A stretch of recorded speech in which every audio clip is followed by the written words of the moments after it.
Buenas tardes, licenciado. Buenas tardes. Buenas tardes. Buenas tardes, licenciado.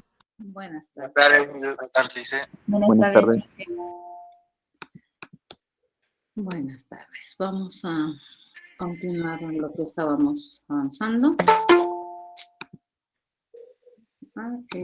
Bueno, a ver, vamos a hablar de esto. Bien. ¿Y qué otro más quiero?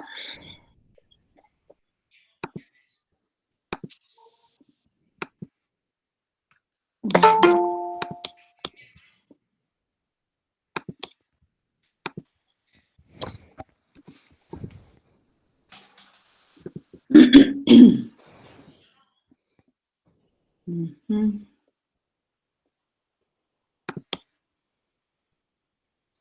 Y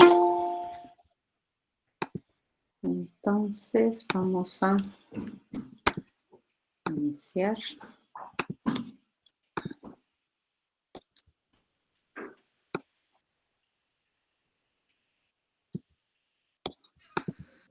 Habíamos quedado en esto. Enseguida les comparto pantalla, por favor. Necesito seguir administrando esto.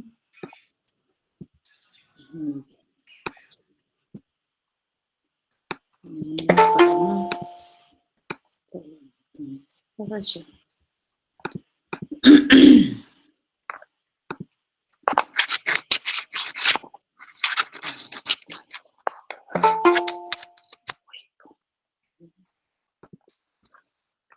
Bien, habíamos quedado en esta, en lo que son las bases de programación. Y como les había comentado, pues en el curso íbamos a estudiar el paradigma orientado a objetos para planear alternativas de solución. Y en ese contexto habíamos estado manejando todo lo que teníamos en la fase de análisis y diseño, ¿no? Y habíamos visto, a ver,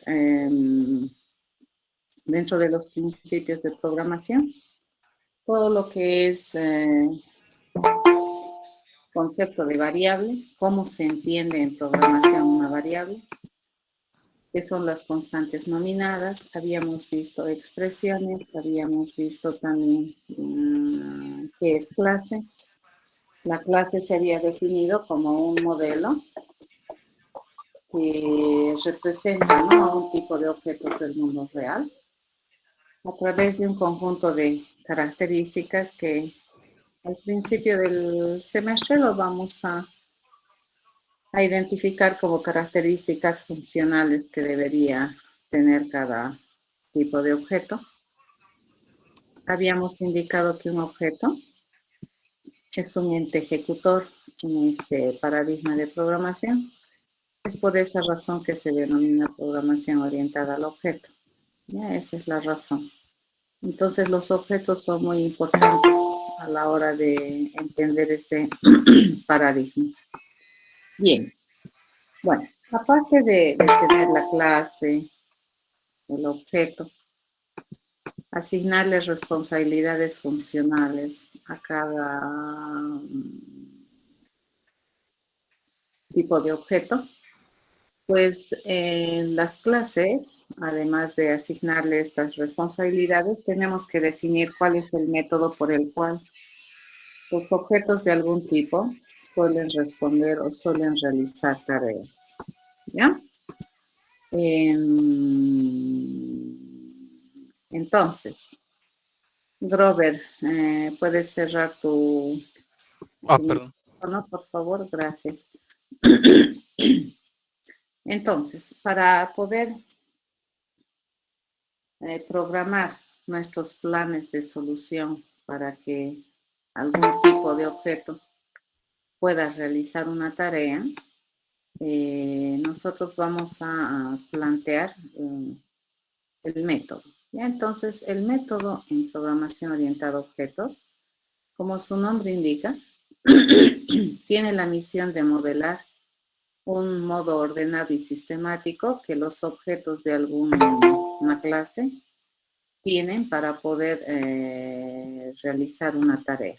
¿De acuerdo? Entonces, si un objeto de algún tipo tú le asignas una tarea para que sepa resolver, pues el método vendría a ser la forma, el cómo, el procedimiento, el conjunto de pasos sistemáticos que se tienen que escribir para que este tipo de objetos sepa hacer la tarea. ¿Ya? Bien. Entonces, lo que nosotros hemos hecho, por ejemplo, cuando hemos hecho el diseño del plan, pues básicamente, ¿qué es lo que hemos hecho? Hemos identificado un procedimiento no ambiguo que tiene una secuencia lógica para resolver una tarea específica, ¿no?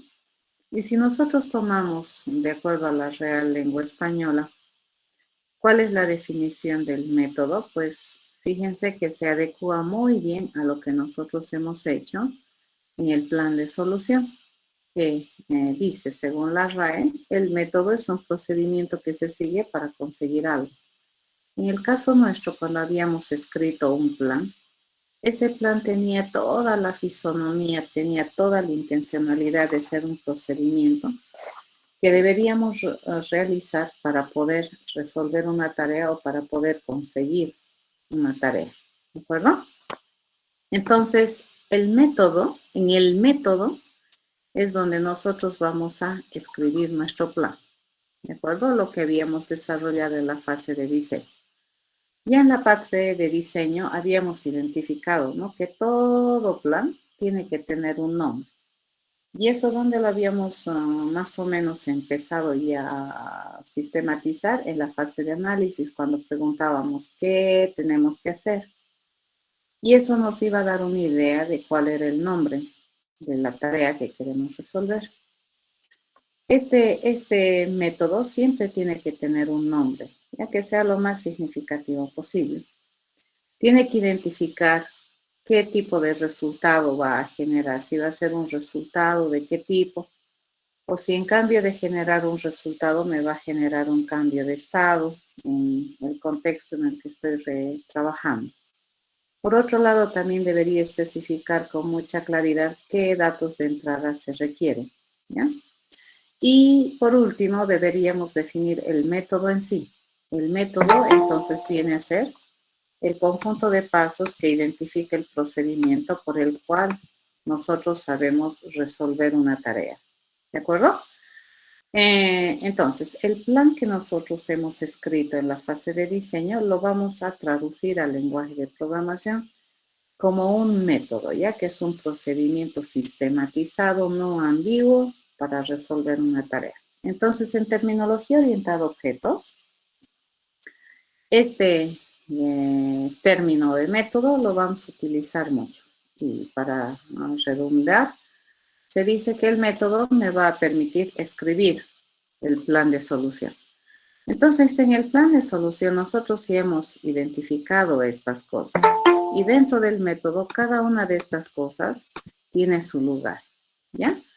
Todo esto, que fíjense, el nombre del método, el nombre de la tarea que quieres resolver, el resultado bien especificado a través de su tipificación y los datos de entrada, todo eso se constituye en la cabecera del método o el identificador del método, ¿de acuerdo? Y lo que nosotros escribimos como el conjunto de pasos que me muestran el procedimiento por el cual se resuelve la tarea, a eso se denomina el cuerpo. Y en realidad este vendría a ser el método, ¿ya?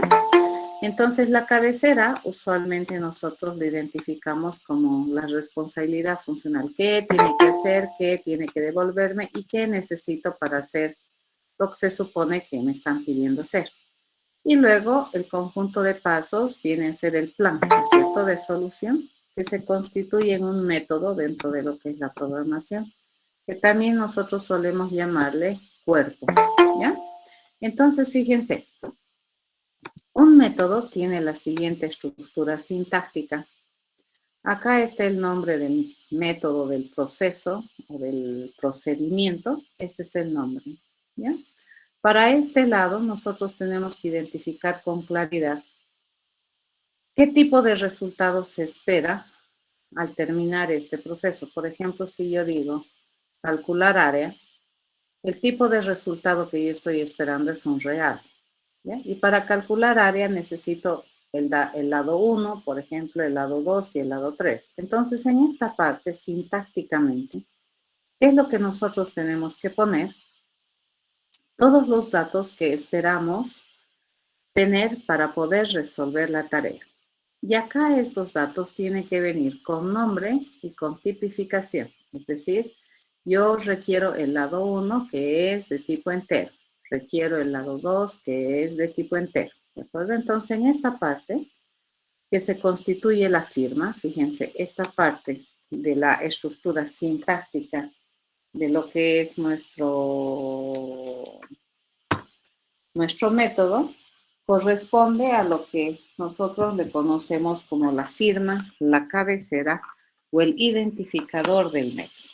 Ya todito esto que tenemos aquí, a esto se llama la firma del método. Esto es lo que identifica de manera única a un método, ¿ya? Y esto que nosotros tenemos aquí, a partir de ahora, la llave abierta representa inicio y la llave cerrada representa fin de algo. En este caso, este es el inicio del método y este es el fin del método, ¿de acuerdo? Y entre esa llave abierta y esa llave cerrada, pues nosotros aquí vamos a traducir nuestro plan, que era un conjunto de pasos secuenciados lógicamente, lo vamos a traducir como un conjunto de instrucciones. Una vez que estamos ya hablando en términos del lenguaje de programación imperativo, esos pasos que nosotros habíamos identificado en el plan se van a constituir en instrucciones, ¿ya? Entonces, esta es la sintaxis general de un método, ¿ya?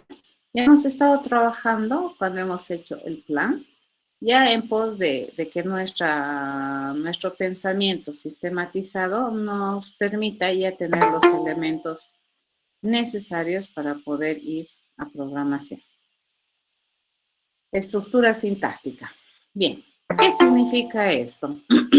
Cuando encuentra una estructura sintáctica de esta naturaleza, el procesador, lo que va a hacer, fíjense, es registrar este nombre de proceso con su tipo de resultado y con sus n datos como un identificador de un método, ¿de acuerdo? Y este conjunto de instrucciones, a partir de este momento, se van a utilizar a través de este nombre de proceso. Es decir, asocie este conjunto de instrucciones con este nombre que nosotros le estamos dando aquí, que me permite obtener este tipo de resultado y requiere estos datos. ¿De acuerdo? En esta estructura sintáctica, fíjense, y estoy repitiendo, la llave de apertura representa el inicio del método y la llave de cierre representa el fin del método. ¿Ya? Eso. Bien. Una vez que nosotros tenemos esta estructura sintáctica bien definida, pues ya podemos empezar a planear cómo traducir nuestros planes al lenguaje de programación. Vamos a tener cuidado que cuando nosotros tenemos en lenguaje de programación, cada uno de estos tiene que venir como una declaración. Ya habíamos visto cómo se declara una variable. Por ejemplo, si yo digo que este proceso va a requerir un lado 1, que pertenece a los enteros positivos, esto yo lo tengo que traducir al lenguaje de programación como una declaración. Y yo tendría que decir así, ¿no es cierto? Algo así. Resulta que yo requiero un lado 1, ¿ya? El lado 1 es el dato que yo requiero, que se compromete a ser un dato de tipo entero. Entonces, cada uno de estos datitos tienen que ser declaraciones. ¿De acuerdo? ¿Eso qué quiere decir? Tienen que ser de esta forma. De la forma general, digo tipo e inmediatamente digo nombre. ¿Ya? Así debería ser. Ok. ¿Qué otra cosa tenemos que tomar en cuenta cuando se tiene sintácticamente esta estructura que representa un método? Pues también nosotros tenemos que identificar el tipo, ¿ya? El tipo de resultado, fíjense, me va a decir respecto a qué tipo de incógnita estoy buscando. Por ejemplo, puede ser, si yo digo, ¿no? Es un real, si yo digo es un entero, entonces esto tiene que ser reemplazado por el correspondiente tipo, que el lenguaje que estamos utilizando para demostrar que el cerebro está realizable, nosotros debemos reemplazar, ¿de acuerdo? Por cada uno de estos tipos, ¿sí? Entonces, esta es la cabecera del método y este es su cuerpito dentro de la estructura sintáctica. Muy bien. Veamos, esto tenían de tarea. ¿Recuerdan qué tipos de datos te permite JDK o HAB? Estos son los tipos de datos que te permite almacenar o con los cuales tú puedes tipificar una variable, ¿no? Por ejemplo, puede ser boolean, en el cual tú tienes un valor lógico, ¿ya? Te dice, ¿no? ¿Qué puede contener? True, false. Por defecto, contiene un false, ¿no? ¿Qué puedes tener también? Un chat. Por defecto, ¿qué te lo almacena? Un carácter en Unicode, ¿de acuerdo? Por defecto es este carácter. El tamaño es 16 bits, ¿de acuerdo? Y su rango de representación, pues representar desde el 000 hasta el FFF en sistema de numeración hexadecimal. ¿Ya? Así funciona. El byte es un entero con signo. Su tamaño es de 8 bits y puede representar desde el menos 128 al 127. Fíjense, su rango de valores de representación de un byte es bien chiquitito, ¿ya? Cuando tú dices short, este es un entero de 16 bits y puedes representar desde el menos 32.768 al 32.767 en este tipo de datos. Es decir, si tú quieres poner ya un número de 6 cifras, en esta variable que está tipificada como short ya no va a caber, ¿de acuerdo? Ya no entra. El int, que probablemente es lo que más vamos a utilizar, fíjense, tiene una capacidad de 32. Y la cantidad que se puede almacenar numéricamente hablando es, fíjense, una cifra de 3, 6, 9, hasta 10 cifras, ¿cierto? Negativo. Y tenemos aquí 10 cifras positivas, ¿de acuerdo? Pero no se puede poner toditas en 9. ¿Estamos bien? Entonces, esta variable int, cuando tú tienes una variable int, tienes que darte cuenta que pues en esta variable tú puedes almacenar números con esto, en este rango de valores. Nuevamente, si yo quiero almacenar un valor numérico que tenga 11 cifras, pues no me va a dejar, ¿ya? A eso se llama que la computadora tiene recursos limitados. En terminología de ser humano, por ejemplo, cuando nosotros pensamos en números enteros, pues para nosotros se puede construir de manera infinita. El long es un entero también, pero que está representado en una capacidad de 64 bits y te permite almacenar números desde de 3, 6, 9, 12, 15, 18, de 19 cifras. Estos ya son grandes, ¿no? Entre menos más, digamos. El float me representa números de punto flotante. El double representa números reales de doble precisión.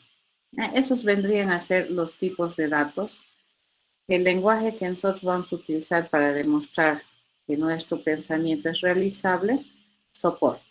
¿Ya? Como les decía, cuando nosotros pensamos un plan, pues tenemos que fijarnos muy bien las restricciones del problema que estamos queriendo resolver, porque evidentemente, si me piden sumar dos números que tienen un rango que está entre estos valores, pues yo lo voy a poder hacer simplemente utilizando un int.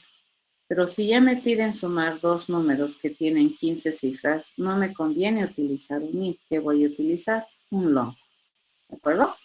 Esa clase de cositas hay que aprender y todos los lenguajes de programación tienen sus peculiaridades. Por ejemplo, si tomamos el lenguaje de programación C, acá tú puedes almacenar un carácter y lo almacena, ¿no?, como un entero y tiene una capacidad de 8 bits y te puede almacenar 256 caracteres diferentes, ¿ya?, entre este rango y este otro rango. Por ejemplo, acá tenemos el short int. Fíjense acá, así lo pones, short más int, para decir que es un entero corto, de 16 que tiene las mismas capacidades de representación y rangos que tiene un short en Java, ¿ya?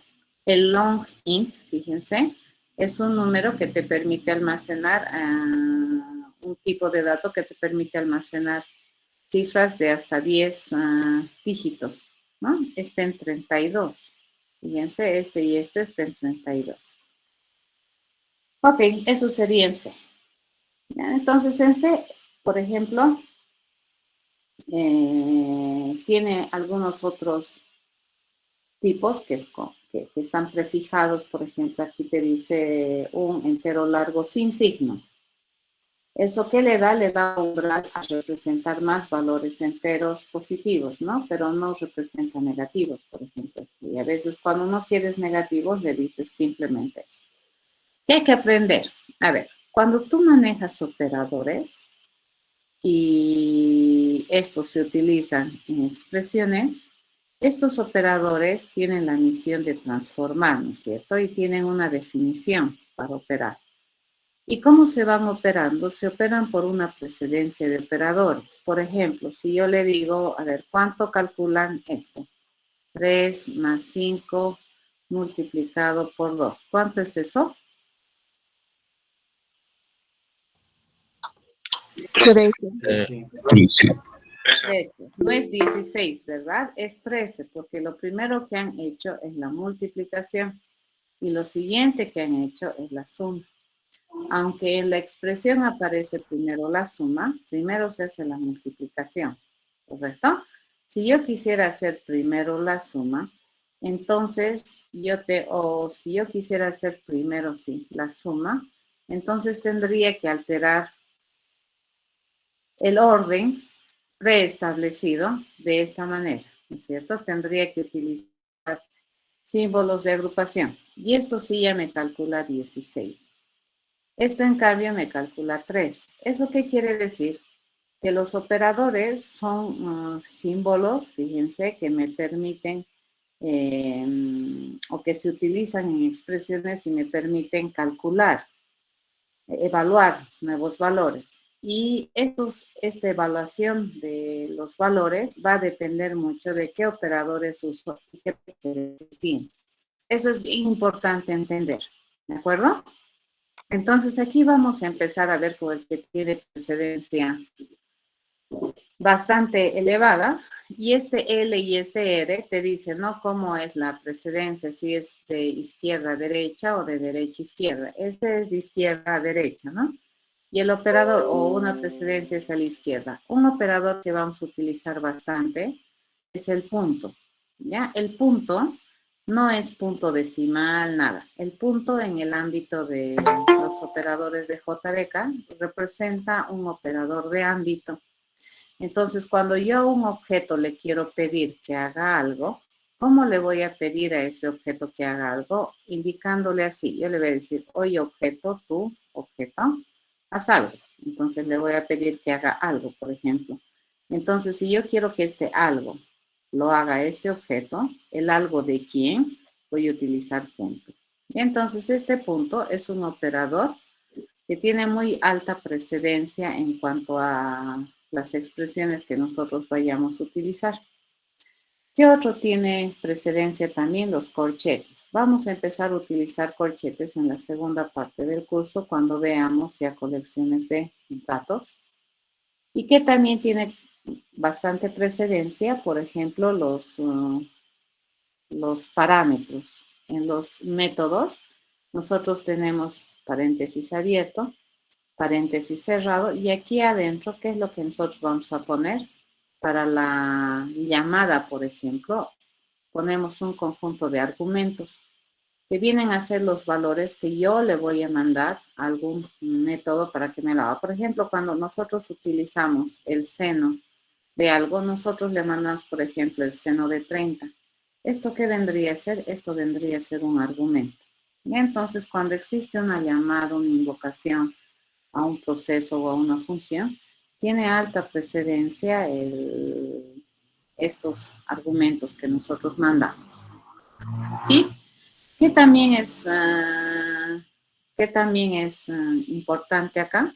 Nosotros tenemos, como se van a dar cuenta, que este más que nosotros manejamos viene de una herencia o ha sido heredado este operador desde lo que es C++, ¿ya? Y más, menos, aquí también tenemos, ¿no? Menos, fíjense, se puede hacer eso. Cuando yo a una variable le digo A++, eso me dice que el próximo valor de A va a ser A más 1.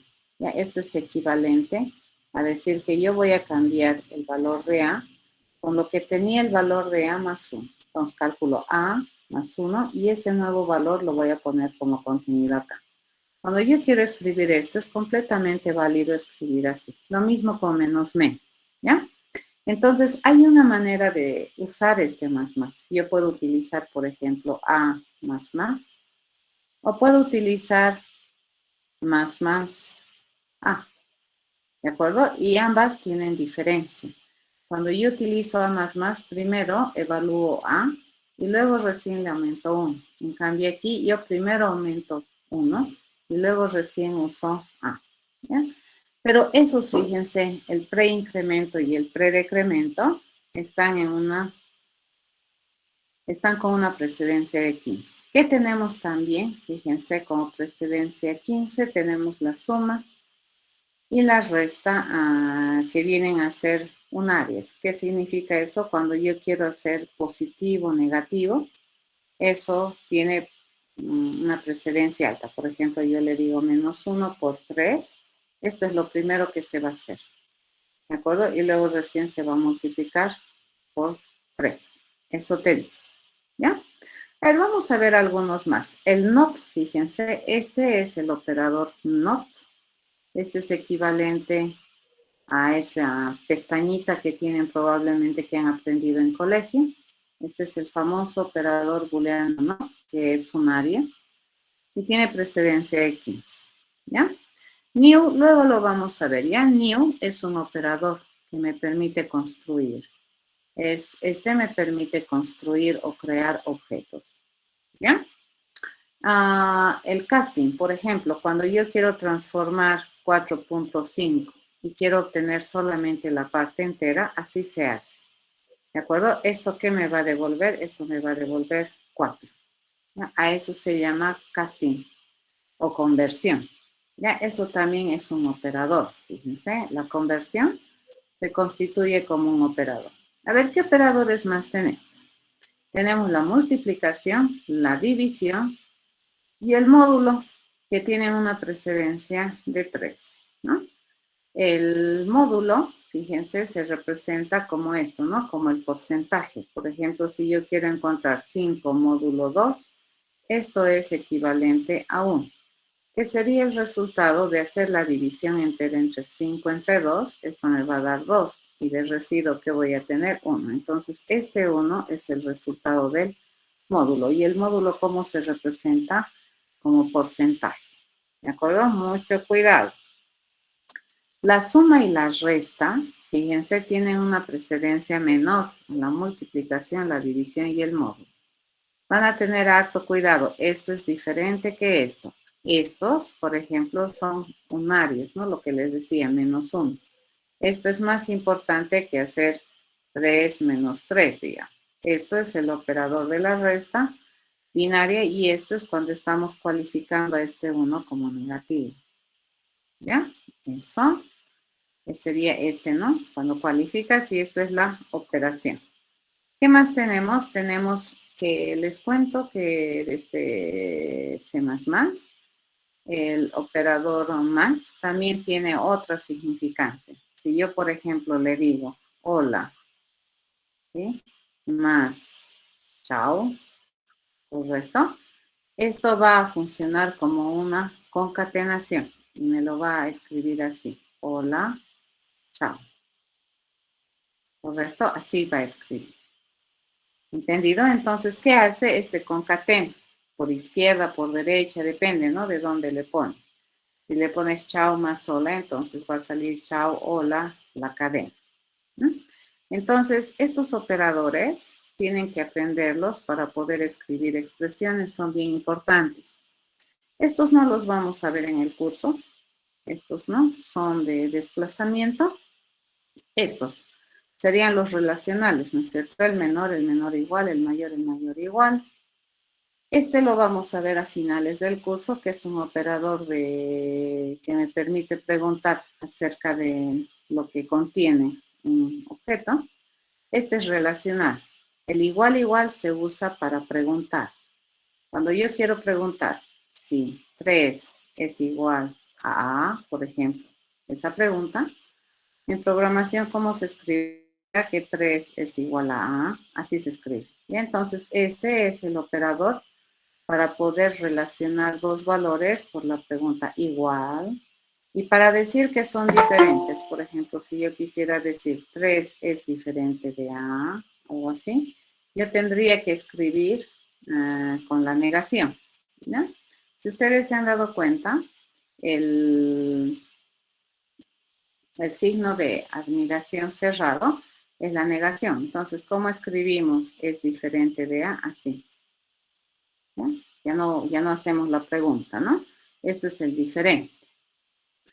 Ok, tenemos también este que es el I de bits, eso tampoco vamos a ver mucho en el curso, más vamos a ver el lógico, es este, ¿de acuerdo? Tenemos por ejemplo, este representa al AND, ¿de acuerdo? Este representa al OR, ¿ya? Este es el operador ternario, que en alguna ocasión vamos a escribir. Por ejemplo, si yo le pregunto si A es igual a 3, le pregunto. Entonces le digo, quiero que me responda 5. Caso contrario, quiero que me responda 7. ¿Ya? Este es el famoso operador ternario que alguna vez vamos a utilizar.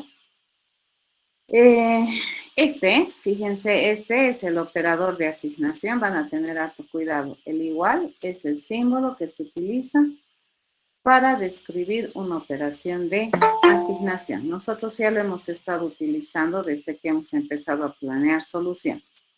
Estos son los operadores de autoasignación. Por ejemplo, cuando yo le digo algo así, A más igual 2, ¿esto qué significa? Que a A yo le voy a sumar 2 y ese resultado lo voy a poner como contenido de A. Ya, entonces, esto es equivalente a esto. Lo mismo, ¿no? Con la multiplicación, división, módulo y con la resta. Aquí tenemos, esto no lo vamos a manejar y esto tampoco. ¿De acuerdo? En el curso hay bastantes operadores que te presentan, ¿no? El lenguaje que no los vamos a usar. Los operadores solamente para mostrarles, ¿no? Que hay similitud, digamos, en muchos de ellos. Estos son la multiplicación, división entera y el módulo, la suma, la resta, el menor igual, mayor igual, el diferente, el i, el o, XOR, el o a nivel de bits. Y este es el i y el o que nosotros vamos a utilizar a nivel de comparación. Y este es el NOT. ¿De acuerdo? Este es el NOT, lógico. Y este es el no binario. Entonces, cuando tú le dices no 0 en binario, te va a devolver 1. Como siempre, ya desde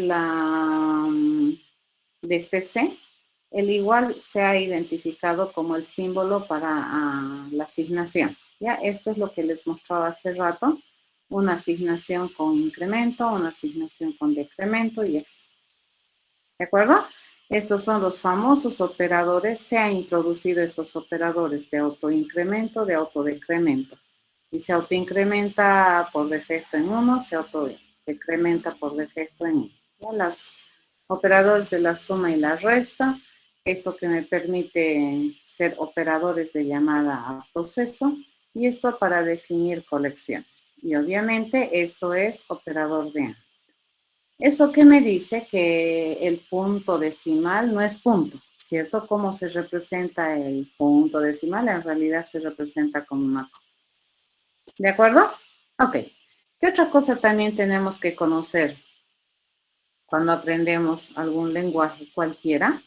Es que todos los lenguajes de programación, al ser lenguajes artificiales, van a reservarse un conjunto de palabras que van a tener significancia para el lenguaje, ¿ya? Y tú no vas a poder utilizar esas palabras para poder nominar alguna cosa. Ya tienen un significado entonces particular. Y usualmente estas palabras reservadas también identifican de alguna manera alguna estructura que se puede construir en el lenguaje de programación. Las palabras reservadas que tenemos en JDK, algunas de ellas, ¿no? Son, por ejemplo, no puedes tú nominar una variable como, por ejemplo, no puedes llamarle a una variable final, ¿de acuerdo? No puedes, ¿ya? Porque final en terminología Java es una palabra reservada. No le puedes poner, por ejemplo, super a una variable, no puedes. ¿Por qué? Porque super es una palabra reservada y ya tiene una semántica asociada en el lenguaje, ¿ya? Tampoco puedes usar true, ¿correcto? Esta es una palabra reservada también.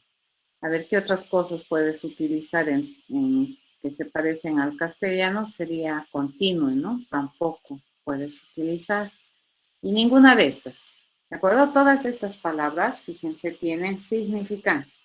Esta ya hemos visto. Long identifica un entero grande, int identifica un entero más o menos mediano, short identifica un entero pequeño, doble hace referencia a un valor real, boolean hace referencia a un valor lógico, char hace referencia a un carácter, ¿de acuerdo? Entonces, esa clase de palabras no puedes usar. Return no puedes usar. Return también es una palabra reservada, ¿ya? Para poder identificar que lo que está después del return es lo que tú estás tratando de devolver como resultado de un proceso. Listo. Se los dejo para ustedes para que lo lean con más cuidado, todas estas palabras, pero de hecho, ¿por qué es interesante conocerlas? Para que no las usemos. Ya de todas estas palabras que nosotros vayamos a trabajar en el curso, probablemente solamente algunas vamos a considerar. No vamos a irnos por todo, ¿no? El umbral de todas estas palabras reservadas. Bien, hasta aquí un poquito es lo que hemos visto. A ver, ¿qué es lo importante? A ver, resumiendo. En este caso, fíjense, ¿qué es lo que tú tienes que aprender bastante bien? Es que cuando tú tienes un programa, pues tú tienes que darte cuenta que los tipos de datos que tú vas a manejar en terminología ya de programación tienen rangos limitados. ¿De acuerdo? Esto hay que aprender. ¿Cómo se almacena un carácter? ¿Cómo se almacena un entero? Fíjense. ¿Qué rango de valores me permite? Esto tienes que aprender en cualquier lenguaje de programación que tú vayas a aprender. Es importantísimo. ¿Ya? Eso. Bien. ¿Alguna pregunta?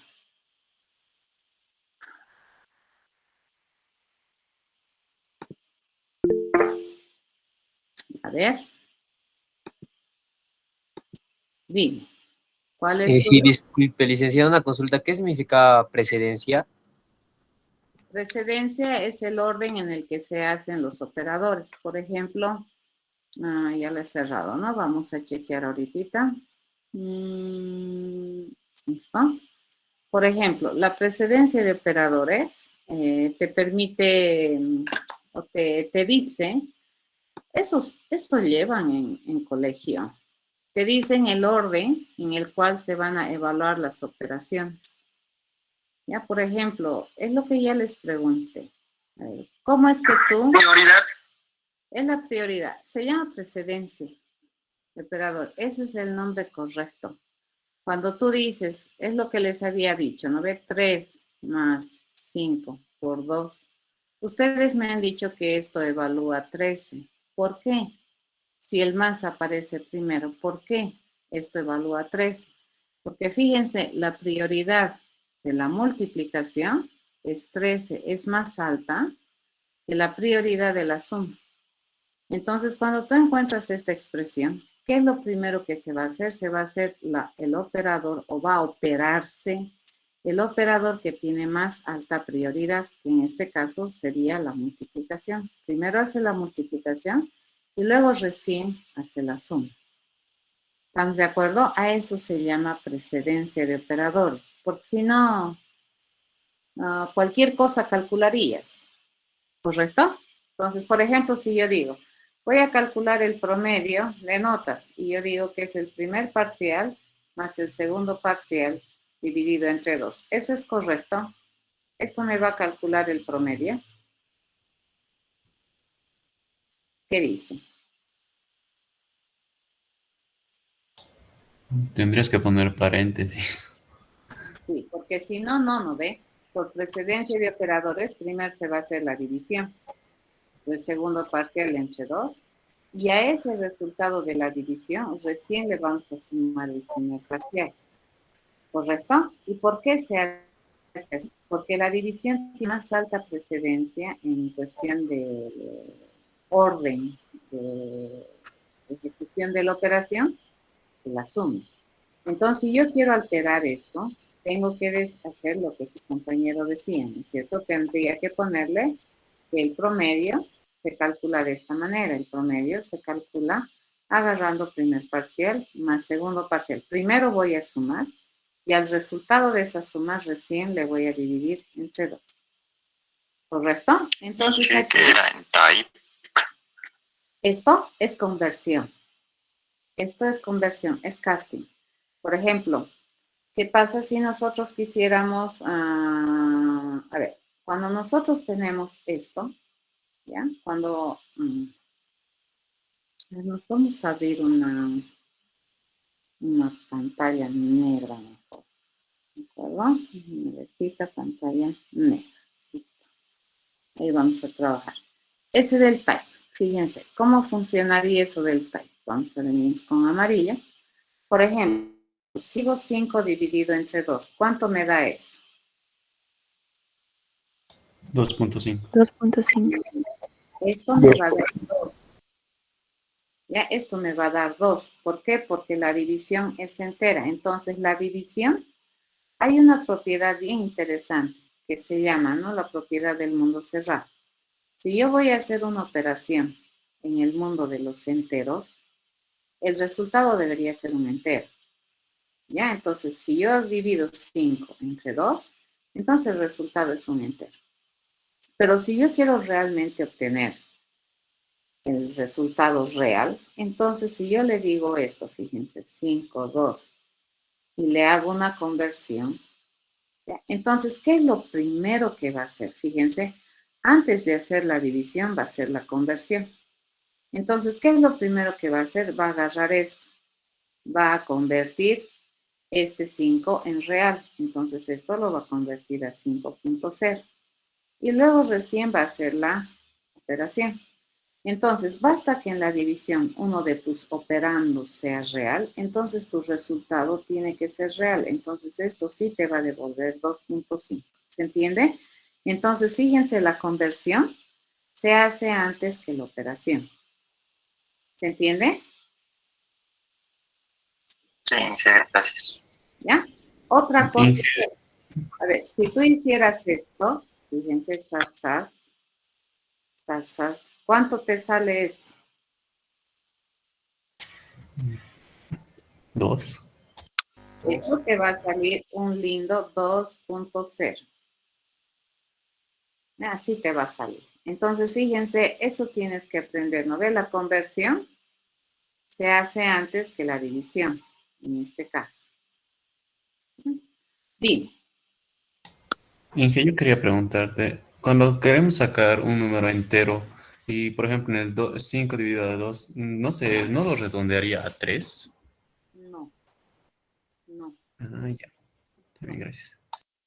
no lo redondea. Ahora, hay funciones, fíjense. Les he dicho, no ve que vayan a averiguar qué hace la clase Math. ¿Sí? En la clase Math ustedes van a encontrar hartas funciones matemáticas que son comunes y de uso general. Por ejemplo, ahí está el seno, ahí está el coseno, ahí puedes encontrar el logaritmo, ahí puedes encontrar la raíz cuadrada de el SQRT, ¿ya? Ahí puedes encontrar el min, que te permite encontrar el mínimo valor de 2. Ahí puedes encontrar la función max, puedes encontrar la función absoluto, que te devuelve el valor absoluto de, ¿ya? Esa clase de cosas hay en Math. Acá en Math hay uno que se llama, ¿qué es esto?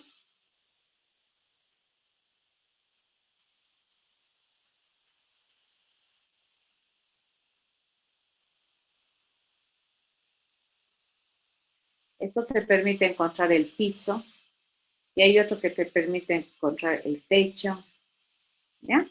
Entonces, lo que tú me estás pidiendo, por ejemplo, 5 dividido entre 2, esto matemáticamente hablando, ¿no ve? Así se escribe.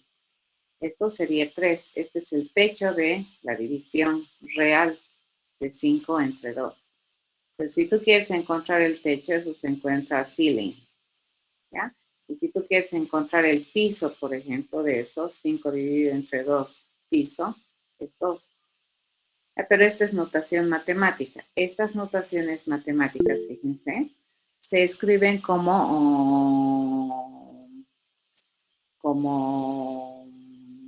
funciones en math. Sí, puede haber también el round que te redondea, pero tienes que ir a leer, ¿no ve? Cómo te hace el redondeo y a partir de dónde te lo redondean. ¿De acuerdo? En cambio, el techo es diferente, ¿no? Techo, piso es diferente. Lo mismo, fíjense, nosotros tenemos la raíz cuadrada de n. Este es el símbolo que manejamos matemáticamente. Y en lenguaje de programación, lo más probable es que tengas bibliotecas matemáticas que te den soporte a estas operaciones y funciones estándares matemáticas. Entonces, esto nosotros le llamamos así. Fíjense, este símbolo lo hemos puesto con nombre y así se utilizaría, ¿no ve? La raíz cuadrada de n, que representa esto. Entonces, para cada una de estas usualmente funciones que nosotros tenemos, eso en matemáticas, ¿qué significa? El valor absoluto de la resta de A con B.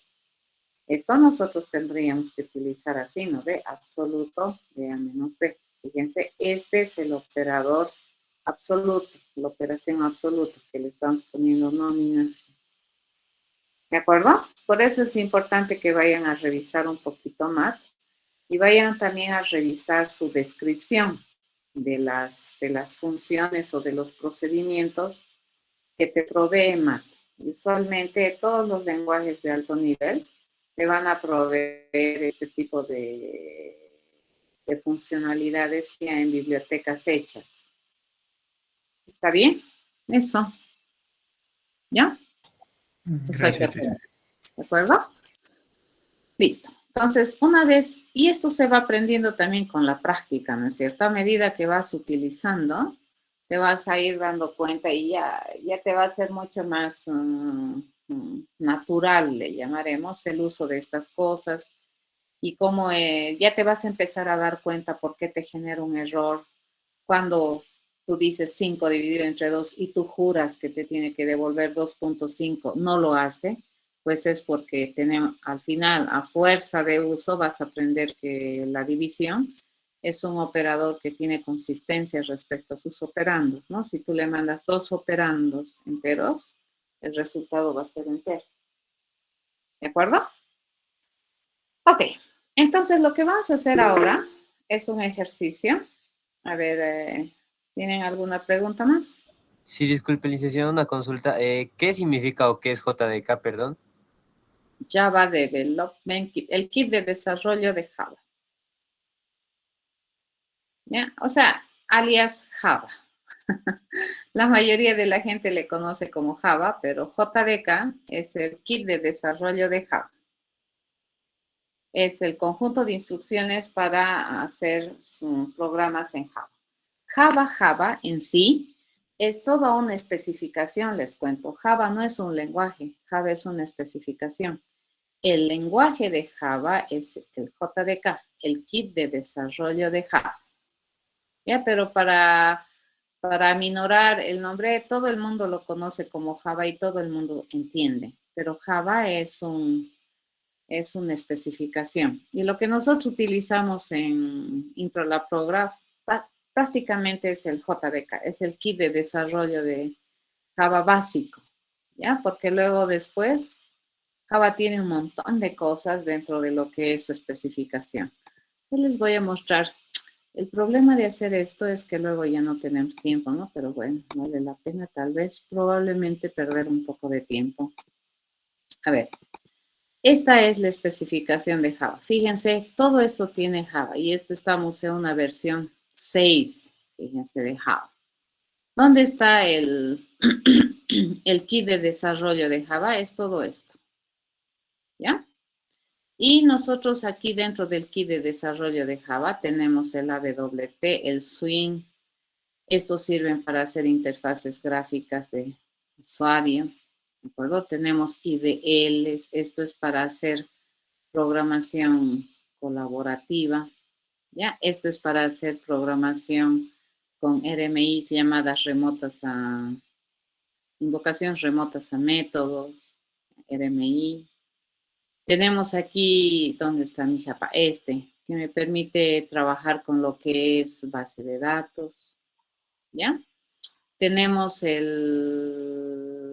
acá tenemos, esto es lo que nosotros más o menos usamos, ¿no? Son las librerías básicas, las bibliotecas básicas de Java, ¿no? El lang, donde está mat, donde está system, donde tiene un montón de objetos y de clases que me permiten tener ya funciones hechas.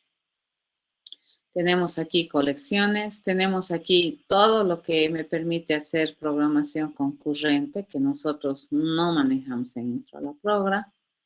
¿De acuerdo? Toda esta clase, todo esto, fíjense, es el famoso JDK de Java.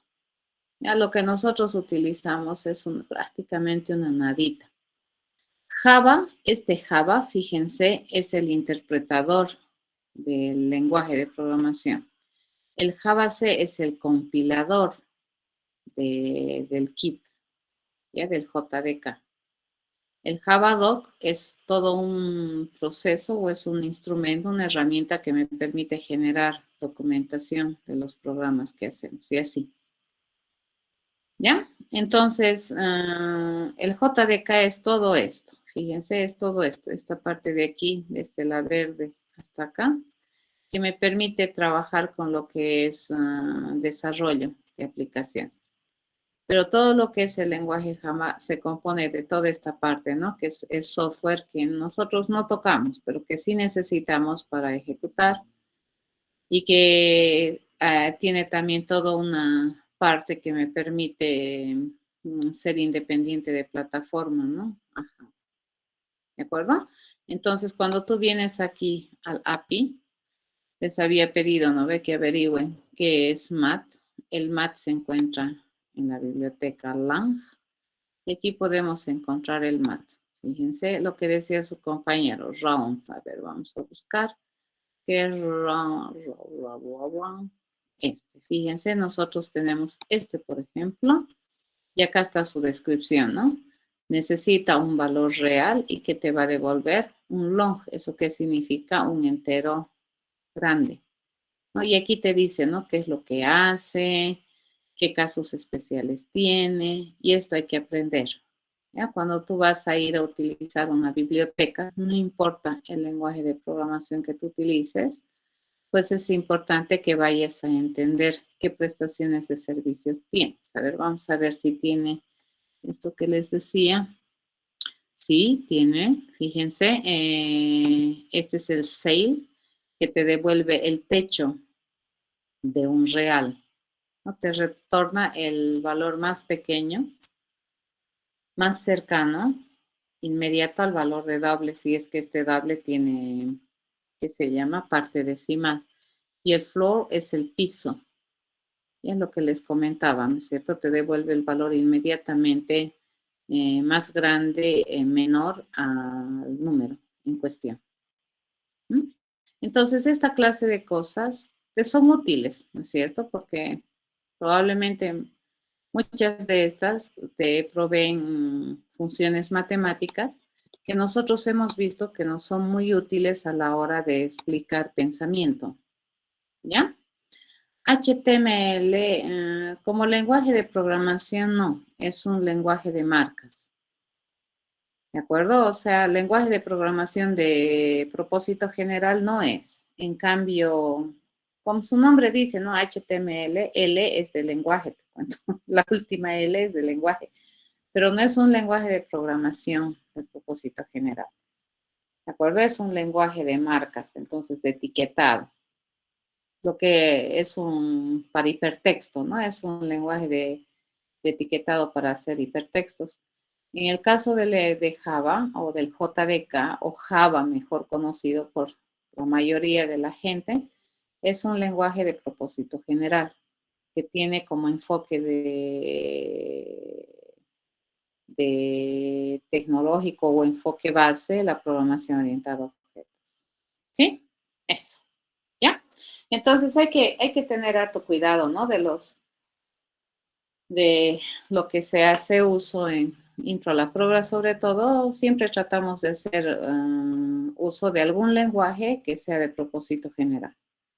Bien, ahora sí, nos vamos a ir a la parte de mostrar todo lo que nosotros hemos hecho ya en acción, ¿de acuerdo? No importa la versión del BlueJ que tenga o del JDK que tenga, para lo que nosotros vamos a utilizar en introducción a la programación, pues es suficiente.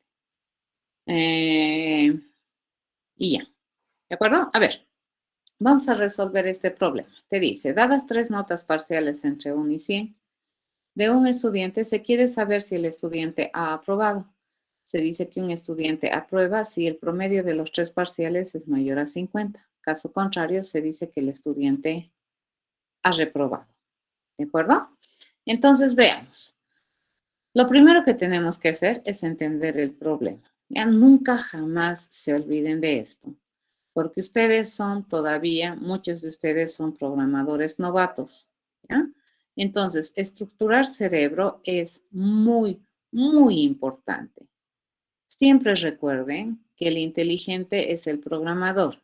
¿Ya? Entonces, el programador tiene que hacer su mejor esfuerzo de sistematizar su cerebro para que un ente no inteligente lo entienda. Eso nunca jamás me voy a cansar de repetirles. ¿De acuerdo?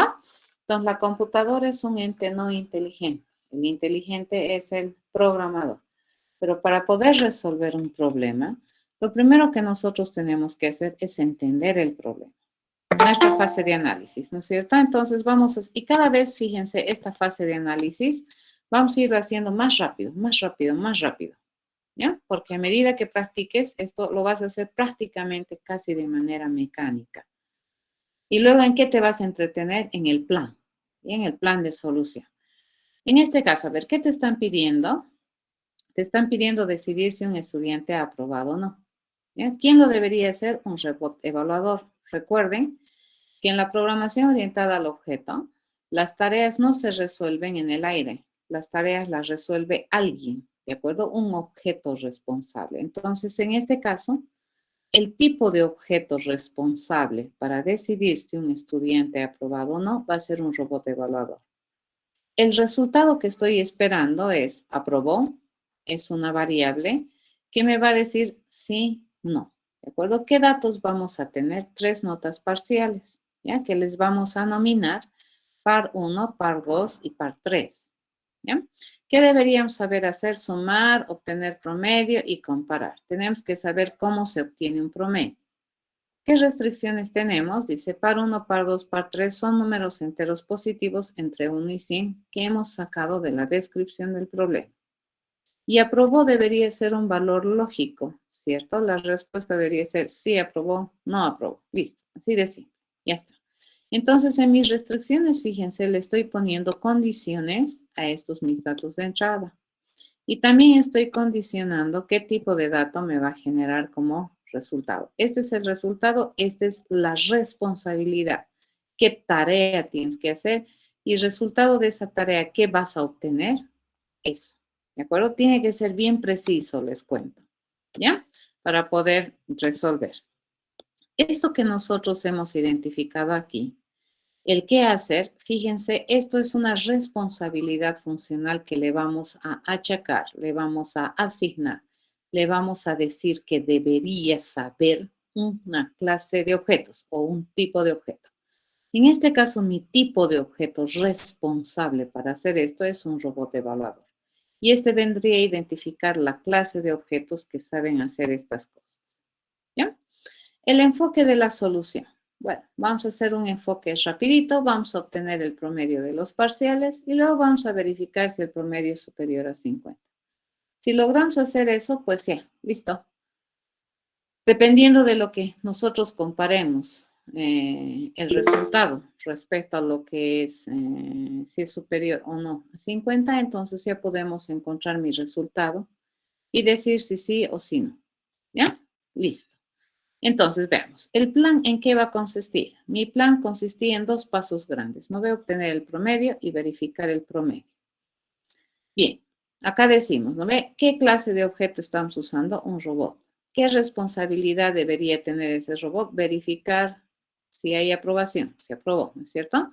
¿Qué entradas tenemos? Par 1, par 2, par 3, que son enteros positivos, y mi salida es aprobó, que va a ser un booleano. En este caso, entonces, empezamos a sistematizar más. Y le digo, todo robot debería saber responder a la pregunta verificar aprobación cuando me dan par 1, entero positivo, par 2, entero positivo, par 3, entero positivo. ¿Ya? Aquí empieza mi plan de solución, mi método de solución. Fíjense, aquí empieza y aquí termina. Recordemos que por la Real Lengua Española, ¿cómo lo define el método? Lo define como un procedimiento sistemático que me permite lograr un objetivo. En este caso, mi objetivo, ¿qué cosa es? Es decidir si aprobó o no aprobó el estudiante que tiene estas 3 notas, ¿no?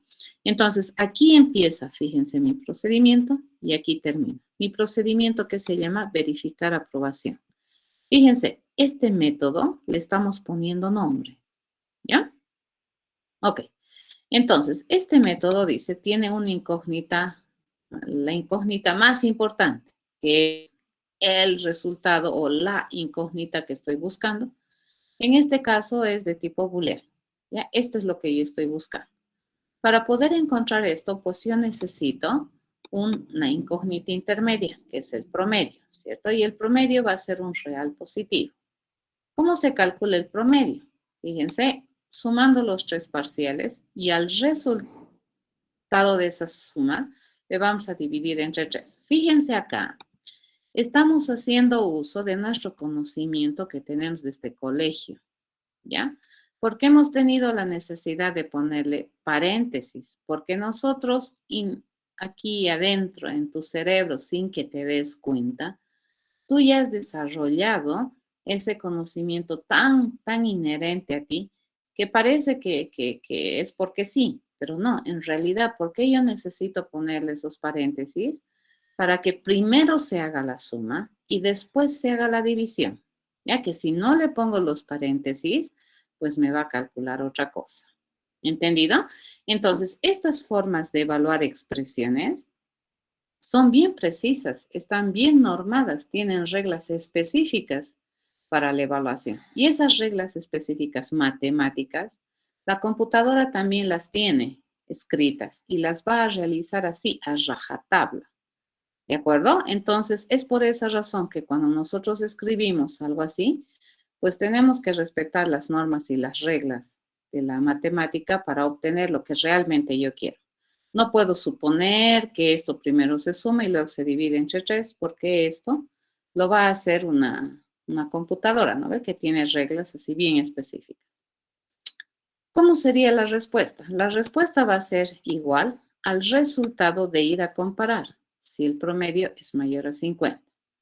Yo voy a ir a comparar y eso me va a responder, ¿cierto? Me va a decir sí, ¿no? Y ese va a ser el resultado que yo voy a obtener, ¿no? Y ese resultado, fíjense, va a ser el resultado que yo voy a retornar como, valga la redundancia, resultado de esta tarea, verificar aprobación. Listo, ya está. Acabamos de hacer mi plan. Fíjense, esto ya es diseñar un plan. Esto es diseño de un plan que ya tiene una rigurosidad interesante, porque acá nosotros sí estamos utilizando el concepto de variables, estamos utilizando el concepto de asignación, estamos utilizando el concepto de expresión, ¿de acuerdo? Y acá estoy especificando exactamente con esta palabra retornar qué se supone que es mi resultado al final, porque aquí yo tengo aprobó y promedio. Mi resultado no es promedio, mi resultado es aprobó, ¿correcto? Bien, esto, fíjense, identifica al tipo de objeto. En este caso, ¿qué sería robot? La clase. ¿Qué vendría a ser esto? Fíjense, verificar aprobación es una responsabilidad funcional que le asignamos a todo robot. ¿Y qué vendría a ser todo esto? Fíjense, esto vendría a ser el método por el cual todo robot debería saber verificar aprobación. Entonces, ¿cómo lo traducimos esto a un modelo de orientación a objetos? Yo digo, voy a tener un tipo de objeto que se llame robot y que lo único que sabe hacer es verificar aprobación. Entonces, ¿qué responsabilidad funcional le estoy asignando a este robot? Verificar aprobación. ¿Ya? ¿Y cómo verifica aprobación todo robot de esta naturaleza? Así, este es el método. ¿Ya? Pero ahorita este es el plan y esto lo vamos a convertir todo en el futuro. ¿De acuerdo? Nos iremos a programar y para ello vamos a utilizar nuestro famoso BlueJ. Espero que ya se hayan descargado BlueJ. No importa la versión que tengan va a depender también de la máquina que tienen, de las capacidades de su equipo y de muchas otras cosas. ¿De acuerdo? Cierren sus ojos, eso no han visto. Okay. Lo que vamos a hacer entonces es elegir un lugar donde vamos a poner nuestros códigos. Aquí le voy a decir para borrar y voy a poner aquí todos mis códigos para borrar. ¿De acuerdo? Entonces, acá vamos a poner, bueno, yo he elegido esa. Y lo que le vamos a llamar es el programa número 1. Que sea el programa número 1 que estoy haciendo con ustedes. Lo cierro esta parte y les debería salir una pantalla algo similar a esta. Si no es tan igualita, tampoco se preocupe. La clave es que tenga los elementos importantes. A ver, ¿qué es importante aquí? Es importante esta área. ¿Ya? Acá nosotros vamos a hacer nuestras clases. Vamos a poner nuestras clases. Por ejemplo, para poner una nueva clase puedo utilizar este botón. Puedo venir aquí y decirle, quiero poner una nueva clase por acá. O puedo venir por acá y decirle nueva clase. ¿Ya? Acá, botón derecho y nueva clase. ¿Sí? Obviamente, su interfaz de ustedes probablemente va a ser un tantito diferente a la mía, dependiendo de qué máquina tienen, ¿no? Cuando es una máquina Windows, el menú suele venir acá, pegadito. En este caso, en la Mac, los menús siempre se ponen en esta barra superior, ¿ya? Entonces, vamos a crear una clase. A ver, ¿qué clase de objeto nosotros hemos dicho que vamos a programar? Un famoso robot, ¿ya? Este robot. Que sepa hacer, fíjense, ¿qué debería saber hacer este robot? Este robot lo único que debería saber hacer, bueno, es verificar si es que un estudiante, dadas sus 3 notas, ha aprobado. En el caso del J o del BlueJ, no te permite tener este dibujito, ya que es de 3 cajas o de 3 separaciones. Esto por fines de visibilidad y de espacio. Entonces, ¿qué es lo que nosotros vamos a hacer? Lo que nosotros vamos a hacer es decir lo siguiente. Vamos a trabajar solamente con el robot. Ahorita está ahí. Y luego nos vamos a ir a escribir el método de este robot. ¿Ya? ¿Dónde se escribe el método del robot? Hacen doble clic acá y se les va a abrir esta pantalla. Este es el editor para programas fuente. Hagan esto, ¿ya? Hagan esto, seleccionen todo eso y bótenlo. Porque lo que ustedes tienen ahí es un ejemplo de cómo se hace una clase. ¿Se acuerdan cuando habíamos visto la clase, cómo se traducía? La estructura sintáctica era decir class, el nombre de la clase, abro llave, cierro llave, y aquí al medio yo tenía que explicar todas las características esenciales que yo habría decidido representar para todo objeto de clase robot. En este caso, lo único que le estoy diciendo es que este robot debería tener una responsabilidad funcional que se llame verificar aprobación. ¿Ya? Que a partir de este momento se va a convertir en un método. Recordemos, ¿cuál era la estructura sintáctica de un método? La estructura sintáctica de un método decía el nombre. Luego, ¿qué venía? Venía los atributos, ¿no es cierto? O, perdón, las entradas. Par 1, decíamos par 2 y par 3. ¿Y qué te decía? Que estos datos de entrada a su vez iban a ser declaraciones. Recordemos, ¿cómo se declaraba? Se decía tipo y nombre de la variable. Esa es una declaración. Fíjense, le estoy diciendo que voy a tener una entrada de datos que se llame par 1, que va a ser de tipo entero. Voy a tener otra entrada de datos que se llame par 2, que va a ser un entero. Fíjense, estoy representando este par 1, es un entero positivo. Par 1 es un entero. En terminología Javera no se distingue, ¿no? Si es entero positivo o negativo. Solo es entero, ya está. En este caso, par 3 también va a ser un entero. ¿Qué se compromete a generarme como salida? Se compromete a generarme como salida un valor de tipo booleano. ¿Cómo se escribe booleano en JDK? Boolean. Fíjense, el editor es bastante amable ya con ustedes porque les empieza a pintar de otro color las palabras reservadas. Todo lo que está en pintadito en rojo y aquí este es un color vino más o menos, toditas esas son palabras reservadas. Lo que está en negrito aquí, eso es tu invento. ¿Ya? Esto también es mi invento. Este también es un nombre que yo estoy usando. Pero fíjense, si yo acá le pusiera como nombre final, acaba de pintarse en color vino. ¿Eso qué me está diciendo? Que esa es una palabra reservada. Yo no puedo ponerle como nombre de una variable final, porque es palabra reservada. ¿De acuerdo? Entonces, eso hay que tener cuidado. Muy bien, una vez que nosotros tenemos eso, dice, eso se constituye en la cabecera del método, ¿ya? La cabecera del método que tiene el nombre de la tarea que se le ha asignado a este robot o a todo objeto de clase robot, qué se compromete, qué tipo de resultado se compromete a devolverme y qué necesita para hacer bien su trabajo. Para hacer bien su trabajo necesita 3 datos de entrada, se llama. ¿De acuerdo? O son los famosos datos que nosotros habíamos identificado en mi fase de análisis. ¿Ya? Y luego acabo de exponer inicio y fin. Lo primero que he hecho, inicio y fin. ¿Ya? Llave abro, llave cierro y me paro al medio.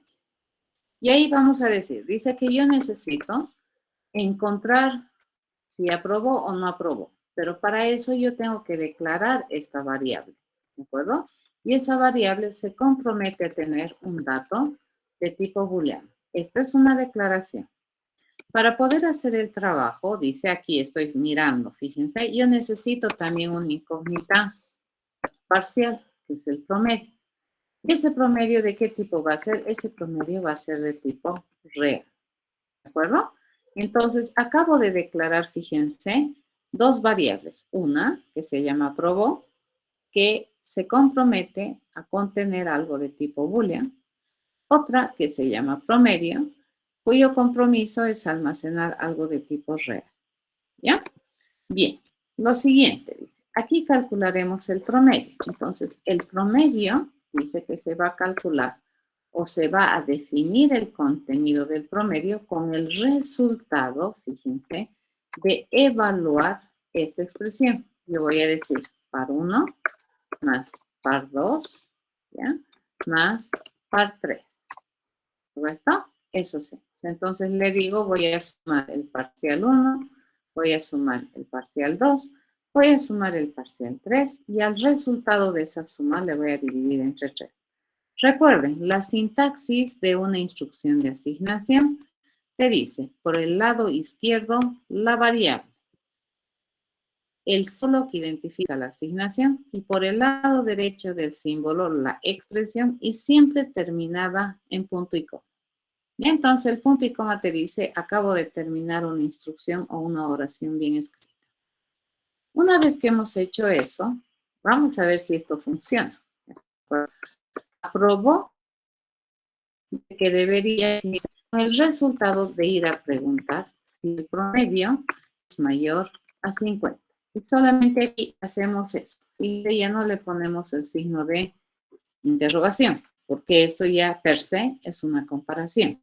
Esta es una expresión de tipo booleano, que me va a generar como resultado un valor booleano. ¿Estamos de acuerdo? Entonces, este resultado de tipo booleano lo vamos a poner como contenido de aprobó. Ya está. Y siempre, ¿no? Terminamos con punto y coma. Y antecitos de terminar, yo le digo, bueno, vamos a retornar. Fíjense, voy a retornar lo que hay en aprobó como resultado de esta tarea. Porque aquí yo tengo dos variables, ¿no ve? Dos incógnitas. ¿Dónde está el resultado? Aquí. ¿Ya? Entonces, eso voy a devolver como el resultado de mi tarea. Fíjense, acabo de ya traducir esto en programación. Lo que acabo de escribir es un código fuente. Alguien que tiene un poquito de formación, digamos, en lo que es programación y estructuración de planes de solución, va a entender sin ningún problema esta parte, ¿ya? Todo esto que está en la cajita amarilla, fíjense, es un método, ¿ya? Es un método que tiene nombre, que dice qué tipo de dato te va a devolver como resultado, que indica cuántos datos de entrada tiene y que además describe el plan de solución que vendría a ser el método, ¿ya? Y todo este método, fíjense, todo este está asignado como una responsabilidad funcional de este tipo de objetos. ¿De acuerdo? Este tipo de objeto puede tener más de una responsabilidad funcional y para cada responsabilidad funcional pues se le asigna un método así. Bien, ¿qué es lo siguiente que vamos a hacer? Compilar. ¿De acuerdo? Compilas por ahí y fíjense aquí que te dice que no hay errores de sintaxis, que todo lo que yo he escrito está bien escrito. Está muy bueno.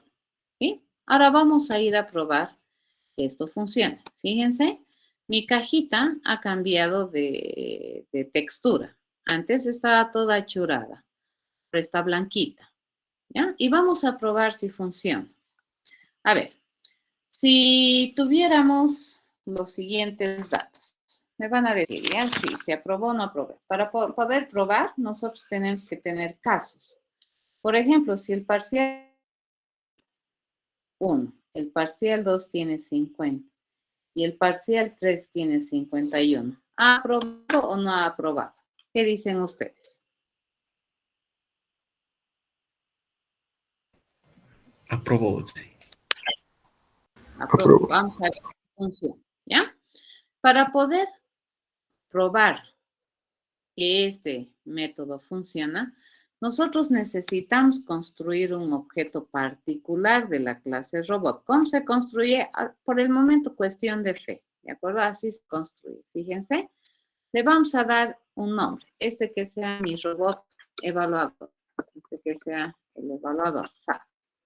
Y fíjense, acá esta área es bien importante porque esta área me permite modelar los objetos. Si nosotros observamos, este es un objeto particular de clase robot. ¿Y a quién le voy a pedir verificar si un estudiante ha aprobado, dado que le doy sus notas? A este, no a este.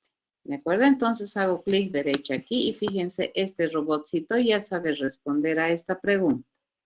Le voy a pedir, oye, anda a verificar si hay una aprobación. ¿Y qué está esperando aquí? Que yo le mande 3 datos. El primero, que es un entero, que es el parcial 1, que le voy a poner 51. El segundo, que está para el parcial 2, que es un entero, le voy a poner 50. Y el tercero, que es el parcial 3, que es un entero, que le voy a poner 51. Según ustedes, esto debería devolverme true. Pero a ver, vamos a ver qué me responde. Me dice falso, no aprobado. ¿Qué ha pasado? ¿Quién me dice?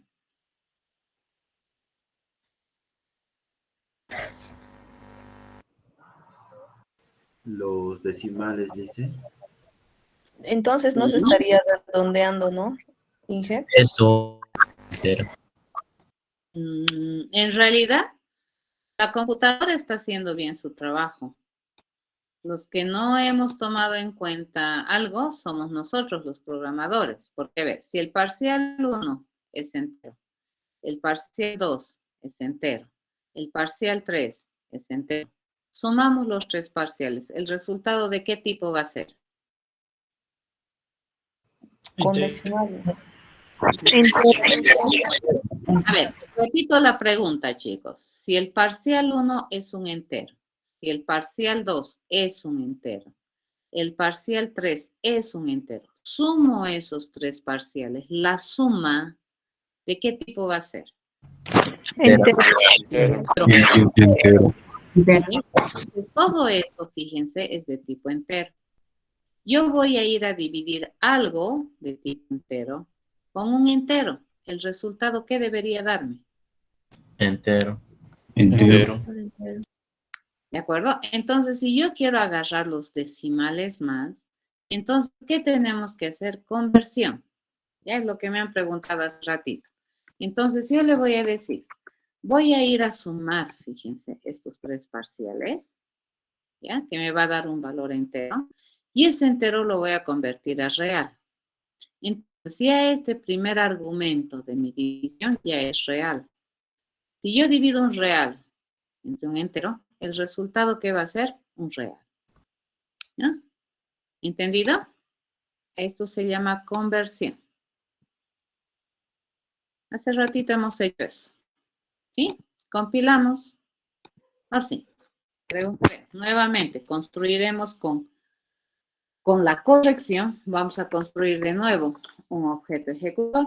Y a este objeto le voy a decir, a ver, anda a verificar si un estudiante que tiene parciales 51, 50 y 51 ha aprobado. Le digo OK. Entonces, ahora, ¿correcto? Mucho cuidado con eso. Fíjense que cuando nosotros hacemos nuestros planes aquí, para nosotros es con decimales me sale esta división, pero no es verdad. ¿Ya? Cuando tenemos entero aquí, entero allá, la división va a ser entera. ¿Cuándo nomás te va a devolver un real? Cuando alguno de estos dos operandos sea un real. ¿De acuerdo? Acaban de hacer su primer programa. ¿Ya? Y aquí mi robotcito le puedo volver a preguntar. A ver, anda a verificar este otro conjunto de notas. Por ejemplo, si yo le digo 30, le digo 80, y le digo 20. ¿Aprobó o no aprobó?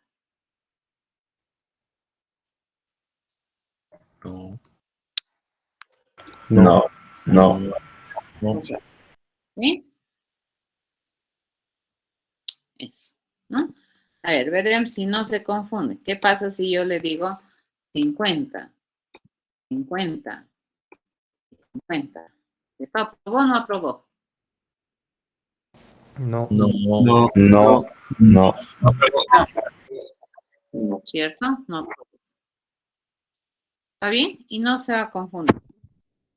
Como nuestras notas son del 1 al 100, entonces estas variables y la tipificación es completamente válida. ¿Estamos de acuerdo? Así se programa.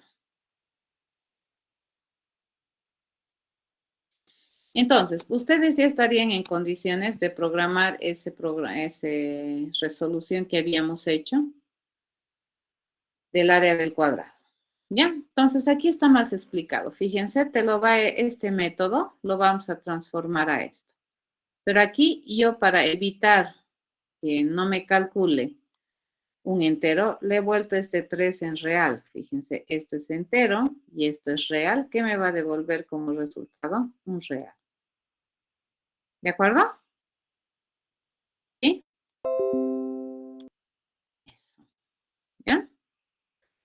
Esto que nosotros tenemos acá son declaraciones, ¿ya? Esto que tenemos aquí, fíjense, las declaraciones tienen esta forma, ¿no ve? Tipo, contenedora, punto y coma. Lo que nosotros tenemos acá, fíjense, son asignaciones. Tengo 2 asignaciones. ¿Y cuál es la forma de una asignación? A este lado una contenedora que es usualmente variable y a este otro lado una expresión. Este es el operador de asignación. Van a tener harto cuidado, no es una ecuación. Punto y coma, ¿no es cierto? Y acá nosotros, ¿qué tenemos? Tenemos una instrucción de retorno que me permite retornar el contenido que tiene o el resultado de evaluar esta expresión. En este caso, si yo evalúo o aprobó, me va a devolver su contenido. ¿Se acuerdan que cuando habíamos hablado de variables en terminología de programación, les había dicho que se hagan a la idea de que es como una contenedora que contiene información? Y entonces, cuando yo evalúo esa variable, me va a devolver su contenido que en ese momento tiene. ¿De acuerdo? A esto se le conoce como código fuente. Lo que acabamos de escribir es el código fuente que está escrito en un lenguaje de programación, que es un lenguaje artificial, que tiene reglas sintácticas estrictas y que usualmente este código fuente lo entiende los programadores. ¿De acuerdo? Entonces, un programador, otro programador, si yo le hago leer esto a un programador de Chile, digamos, va a entender. ¿Ya? Porque estamos siguiendo unas reglas estrictas del lenguaje de programación. Bueno, ya hemos programado. Ahora, si ustedes son un poco más curiosos, en algunos otros lenguajes de programación, más o menos así se programa en Python. Ya, ahorita no he hecho con orientación a objetos, pero yo le digo, voy a definir, verificar aprobación, que recibe par 1, par 2, par 3, y su método, fíjense, 2 puntos, se define así. ¿Ya? Promedio, así, aprobó promedio igual 50, ¿de acuerdo? Esto sería mayor a 50. Y eso sería, aquí está, ¿no? Es mayor a 50 y eso sería aprobó, ¿no? En C, C++ es similar, ¿no? Mi bool, verificar aprobación, pero acá también me falta ponerle la clase, ¿no? Eso no le he puesto, pero es completamente válido ponerle clase, verificar aprobación, bastante similar. ¿De acuerdo? Eso. Entonces, les dejo como tarea para ustedes que vayan a implementar ese problema que habíamos resuelto de calcular el área de los 3 cuadrados. ¿Se acuerdan? Eso habíamos hecho en el anterior clase.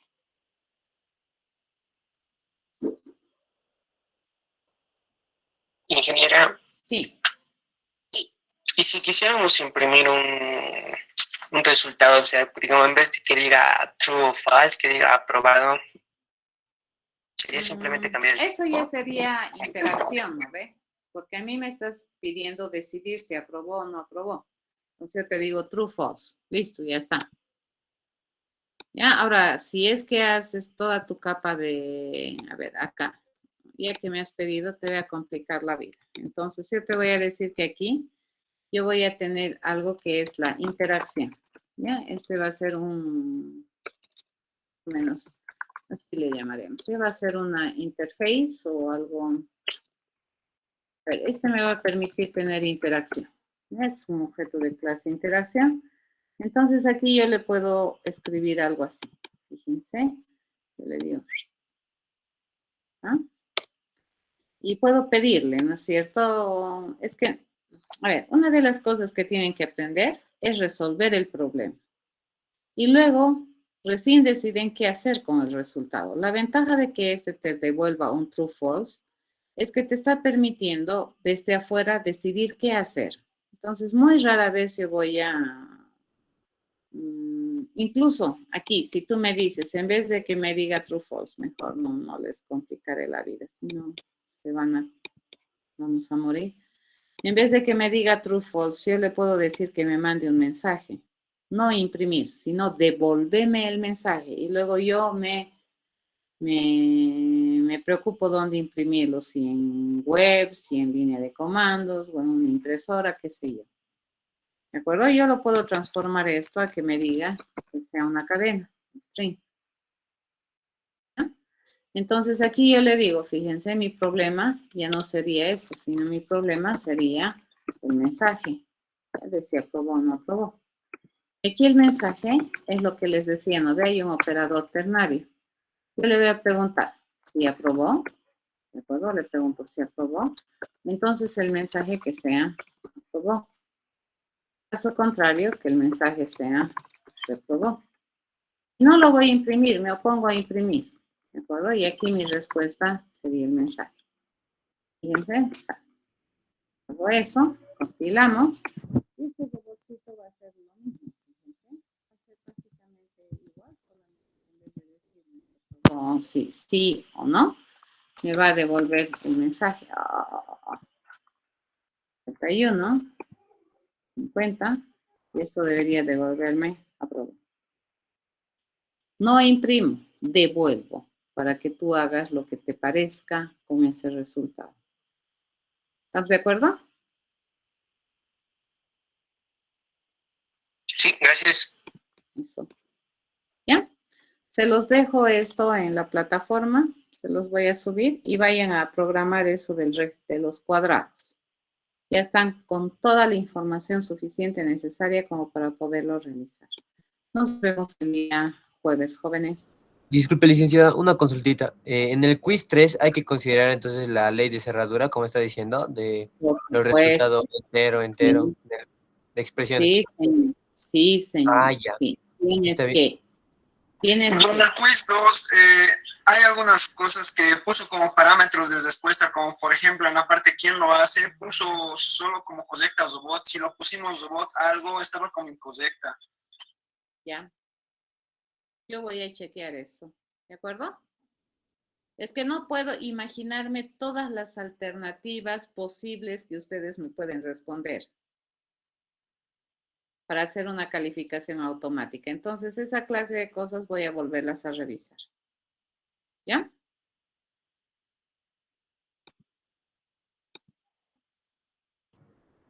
Sí, licenciada, una consultita más era que hace rato no pude preguntar, era de que si en restricción no iría también que si aprobó el promedio es mayor a 50 cuando haces, digamos, polea. Sí. Puedes ponerle como restricción que es parte de la especificación que te va a ayudar a hacer la solución. Sí, Está bien, muchas gracias. completamente válido. Hasta luego, jóvenes. Hasta luego. Hasta luego. Hasta luego. Hasta luego.